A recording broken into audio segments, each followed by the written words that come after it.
बक्खर की मसरूफ तरीन शहराओं बाजारों से तजावजात का मुकम्मल खात्मा, शहरियों ने सुख का सांस लिया। स्पेशल मजिस्ट्रेट अदनान जमील ने अवाम दोस्त अफसर के तौर पर शहरियों के दिलों में घर कर लिया। सफाई की अबतर सूरत हाल बेहतर करने, साफ सुथरा बक्खर सिटी के ख्वाब की ताबीर के लिए म्यूनसिपल कमेटी के एडमिनिस्ट्रेटर का चार्ज अदनान जमील को दिया जाए। बक्खर के शहरियों का डिप्टी कमिश्नर से पुरजोर मुतालबा। बक्खर की तारीख में पहली मरतबा राहगीरों के लिए रोड बाजार कुशादा और तजावजात का खात्मा हो गया। शहर के बाजारों और मेन शाहराहों को खूबसूरत बना दिया गया। तजावजात के खात्मे से जहाँ शहर की खूबसूरती में इजाफा हुआ है, वहीं बाजारों मार्केटों से गुजरते जहनी अजियत का शिकार होने वाले शहरी मसाइल से छुटकारा मिलने पर deputy commissioner बक्खर Ali Akbar Bhinder special magistrate Adnan Jameel के इस एहसन इकदाम पर उन्हें सराहते और दुआएं देते नजर आते हैं। अदनान जमील ने जहाँ शहर से तजावजात का खात्मा यकीनी बनाया, वहीं मसनूई महंगाई करने वालों को हकीकी मैनों में नकेल डालकर अवाम को हुकूमत पंजाब और खासकर वज़ीर आला पंजाब मरियम नवाज शरीफ के विजन पर अमल पैरा होते हुए बक्खर से महंगाई का खात्मा किया। अगर जिला का हर अफसर अपनी जिम्मेदारियां जज्बा हुब्बुल वतनी और ईमानदारी से निभाए तो जहां लोगों के हल तलब मसाइल फौरी हल होंगे, वहीं जिला तामीर और तरक्की खुशहाली की राह पर गामजन होगा। सफाई की अबतर सूरत हाल बेहतर करने, साफ सुथरा बक्खर सिटी के ख्वाब की ताबीर के लिए म्यूनसिपल कमेटी के एडमिनिस्ट्रेटर का चार्ज अदनान जमील को दिया जाए। बक्खर के शहरियों ने डिप्टी कमिश्नर से पुरजोर मुतालबा कर दिया। शहरियों ने जिला इंतजामिया के सरबराह deputy commissioner बक्खर Ali Akbar Bhinder special magistrate Adnan Jameel को शानदार कारकर्दगी पर खराज तहसीन पेश करते हुए उनकी कामयाबी और अवामी खिदमत के जज्बे को मजीद परवान चढ़ने की दुआ भी की।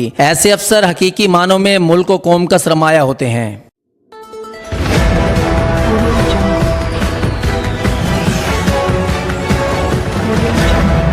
अपना बक्खर, क्योंकि ये अपना है।